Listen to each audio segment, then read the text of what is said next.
झारखंड में भाषा आधारित बात करें या खतियान आधारित आंदोलन इन दिनों तेज़ी के साथ अपना विस्तार ले रहा है, अपना आकार बढ़ा कर रहा है। खासकर कोयलांचल के क्षेत्र में जिस तरह से आंदोलन तेज़ी के साथ चला, उसकी धमक कहीं न कहीं राजधानी रांची में पहुंची और इसमें कई जो पुराने जो नेता है जो झारखंड की पहचान से जुड़े हुए हैं, उसमें खास करके सूर्य सिंह बेसरा का नाम ले सकते हैं और शैलेंद्र महतो का नाम ले सकते हैं, कर्मा उरांव का नाम ले सकते हैं, गीता श्री उरांव का नाम ले सकते हैं। इन तमाम लोग कहीं न कहीं इस आंदोलन में कूद पड़े हैं, लेकिन आंदोलन की जो रूपरेखा है वो क्या आगे होगी, इन तमाम विषयों पर बात करने के लिए आंदोलनकारी छात्र नेता देवेंद्र नाथ महतो हमारे साथ मौजूद हैं। अभी हाल ही में हम लोग देखा चुके पंचायत चुनाव के कारण अभी आप लोगों की गतिविधियाँ थोड़ी सीमित हो गई हैं, लेकिन आगे क्या है? आंदोलन किस रूप में आगे बढ़ेगा, या शिथिल हो गया आंदोलन, या आगे आंदोलन में अभी जीवंतता बाकी है? क्या लगता है आपको? जी, सबसे पहले आपके तमाम दर्शकों को क्रांतिकारी हुल जोहार। देखिए, आंदोलन शिथिल होने का कोई बात नहीं है, क्योंकि ये लड़ाई झारखंड नवनिर्माण का है। ये लड़ाई झारखंडियों के हक अधिकार का है।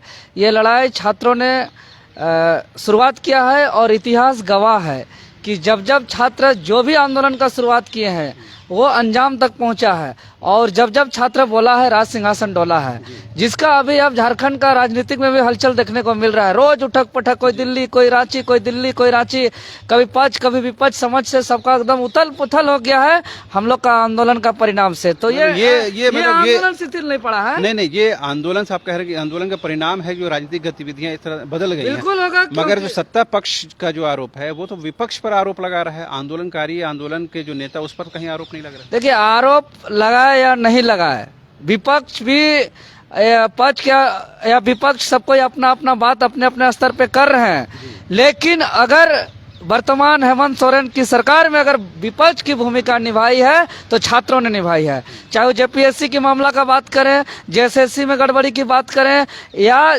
जो वादा करके आई है ये सरकार और वो वादा पूरा नहीं किया, उस तमाम मुद्दों पे बात करें। बताइए, विपक्ष में रहते हुए भारतीय जनता पार्टी कौन ऐसा आंदोलन किए हैं सड़क पे उतर के जो सरकार जो वादा करके पूरा नहीं किया उस विषय पर? अभी जो राजनीतिक गतिविधियां कह रहे हैं बदली हैं, उसमें तो मुख्यमंत्री पर लीज प्रकरण को लेकर के आरोप प्रत्यारोप लग रहे, उसमें तो आंदोलन भी कहीं तो एक मुद्दा है ना, वो तो एक मुद्दा है। बेरोजगारी का मुद्दा कहाँ गया? एक साल में 5 लाख नौकरी का मुद्दा कहाँ गया?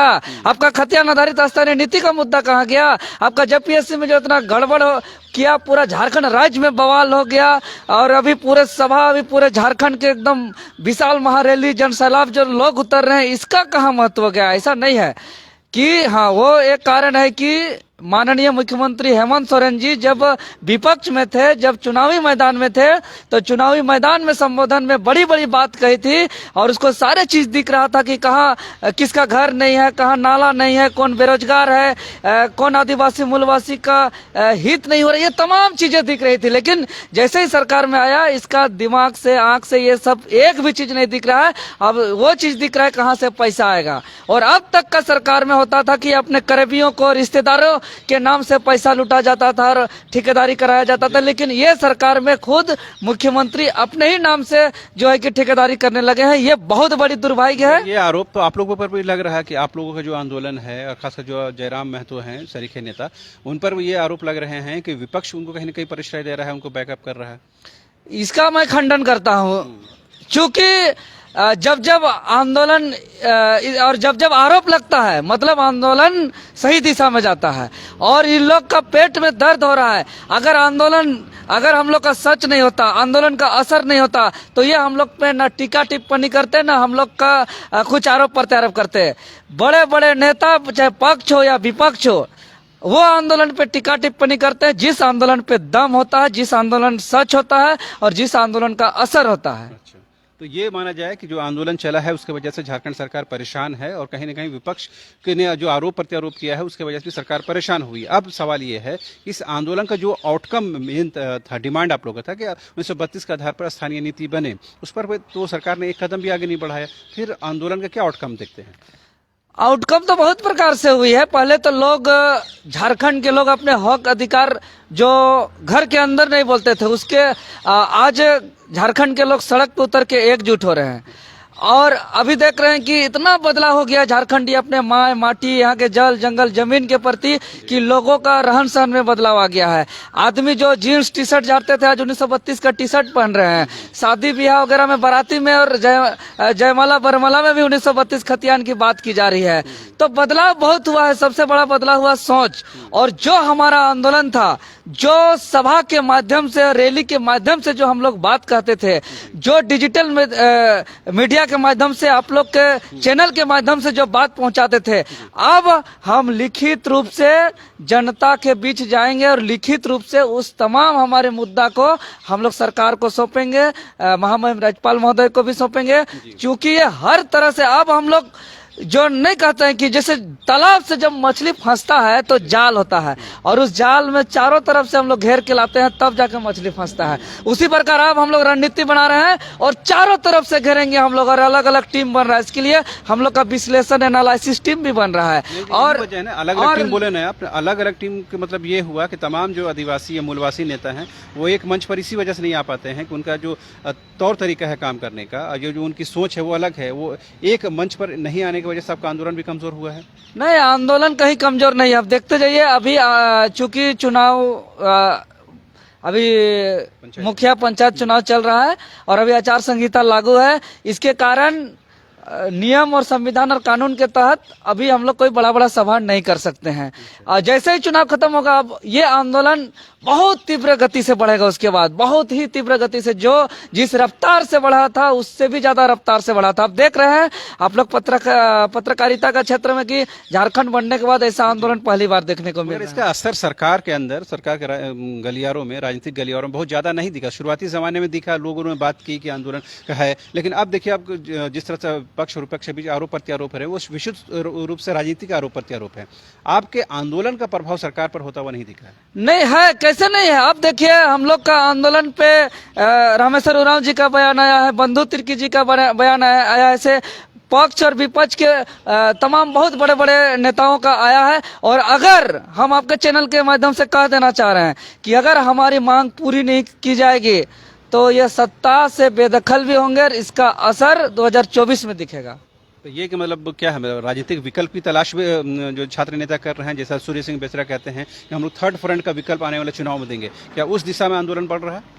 जी, अगर इतिहास गवाह है कि अगर हमारा आंदोलन सही है और हम सही मांग को लेकर के सड़क पे उतरे हैं और हमारा अपार जन समर्थन है और लोग एकजुटता दिखा रहे हैं और तो पर भी हमारी मांग नहीं मानी जाएगी तो हम लोग असम का इतिहास दोहराएंगे और नौजवानों और छात्रों का एक बहुत बड़ा परिवर्तन होगा। ये बता दिए इन फ्यूचर मतलब पंचायत चुनाव के बाद क्या कुछ होगा, क्या कुछ बदलाव हम लोग देखेंगे? जिस तरह से जयराम के नेतृत्व में एक कहीं न कहीं सैलाब उमड़ता हुआ दिखा है, तो वो क्या और जनमानस उसके साथ जुड़ता हुआ नजर आएगा और यह प्रभाव के तौर पर क्या हम लोग आने वाले फ्यूचर में वो एक्सपेक्ट कर सकते हैं?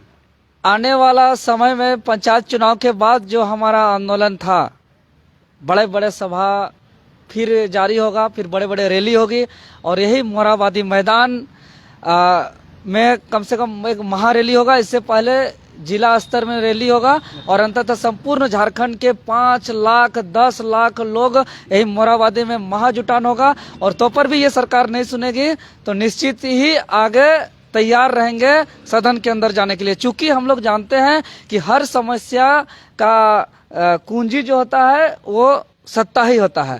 अगर सत्ता से हमारा समाधान नहीं, समस्या का समाधान नहीं होगा तो निश्चित ही छात्र उसके लिए भी तैयार है। तो ये जो आरोप लगते हैं कि आप लोग कहीं ना कहीं अपनी राजनीति चमकाने के लिए इस तरह का आंदोलन को बढ़ावा दे रहे हैं, वो बात कहीं ना कहीं सच है? कौन राजनीतिक चमकाने के लिए ये सब कर रहा है बताइए? हम लोग आंदोलन कर रहे हैं, पिछले लोग हमेशा हक अधिकार का बात किए हैं के अंदर में घुस के बाहरी लोग यहाँ का खनिज संपदा लो अयस्क बेचने का काम कर रहे हैं। यहाँ का बालू हो, कोयला हो, अबरक हो, सब कुछ बेच के खत्म कर दिया। इतना बड़ा कोयला का खदान है यहाँ पर, यहाँ का बिजली का नसीब नहीं हो रहा है और हम लोग अपना हक अधिकार की बात कर रहे हैं महोदय। और इन लोग को राजनीतिक चेहरा लग रहा है, राजनीतिक चमकाने की बात लग रहा है। और अगर हक अधिकार मांगना राजनीतिक है तो हम लोग राजनीतिक करेंगे। राजनीतिक करना इन नेताओं का बापोती अधिकार नहीं है। अभी जो राजनीतिक रूप से उथल पुथल की स्थिति बनी है, इसका क्या छात्र नेता के तौर पर क्या भविष्य देखते हैं?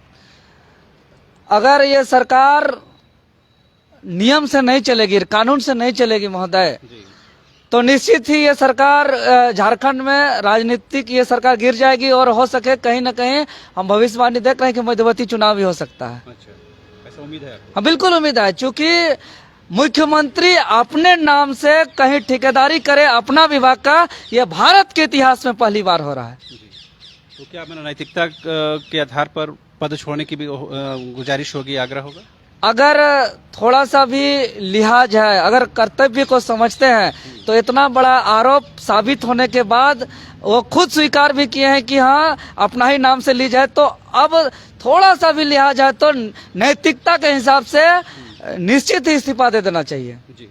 तो आपने सुना, ये थे छात्र नेता देवेंद्र नाथ महतो, जिन्होंने साफ तौर पर कहा कि अगर झारखंड में की सरकार के मुखिया यानी हेमंत सोरेन में अगर थोड़ी भी मोरालिटी बची है तो उन्हें अपना पद को त्याग दे करके और नए सिरे से चुनाव में जाना चाहिए। लेकिन जहाँ तक छात्र आंदोलन की बात है, भाषाई आंदोलन की बात करें या खतियानधारियों के आंदोलन की बात करें, तो पंचायत चुनाव के बाद ये और विस्तार लेगा और व्यापक रूप से झारखंड समेत पूरे प्रदेश में इसको सुचारू रूप से चलाया जाएगा। धन्यवाद।